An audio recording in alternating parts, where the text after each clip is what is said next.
The man is about to start his meal when he notices something unsettling. Police cars suddenly surround the restaurant. He watches the officers and sees how tense they look. Then he scans the dining area. When he sees only 2 elderly people and 2 children, he realizes the police are there for him. After paying the bill, he gets ready to run, but the officers are already inside. Police! Don't move! Don't move! Don't move! Don't move! Now, you're gonna slide out from behind that booth, nice and slow. Do it now!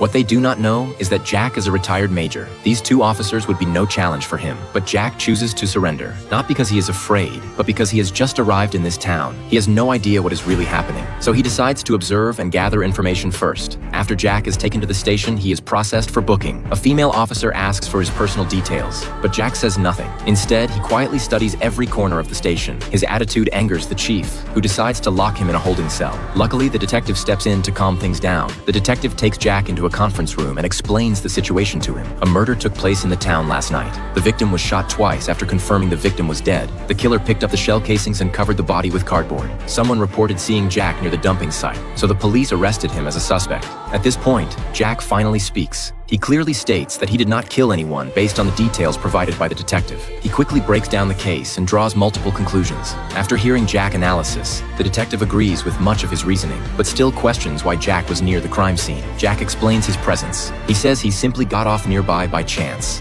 As a traveler from out of town, his reason for coming here was to pay tribute to a singer who died in this place. However, police only find a toothbrush on him. Along with a medal and $300, the detective finds his story hard to believe. Traveling with so little to mourn someone seems unreasonable. Without an alibi, the detective decides to keep Jack in custody. Then the case suddenly shifts. Police find a phone number written on the sole of the victim's shoe. The detective tracks down the owner of the number. No matter how he questions him, the man insists he knows nothing. But when he notices the car parked outside the window, his face turns pale. Before police can finish explaining the case, he rushes to confess. He even interrupts the female officer reading his rights, as if he cannot wait to be sent to prison. But the detective sees through the false confession, so he begins to test him.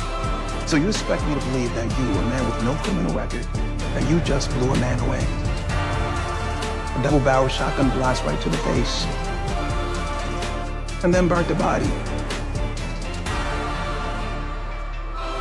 At that moment, everyone knows he's lying. Since Paul is so eager to take the blame, police decide to hold him for now, because he may still lead them to new clues. With a new suspect in custody, the detective realizes Jack was framed, so he prepares to release him. Jack asks them to untie him. The detective tells an officer to get a knife, but Jack suddenly stops him.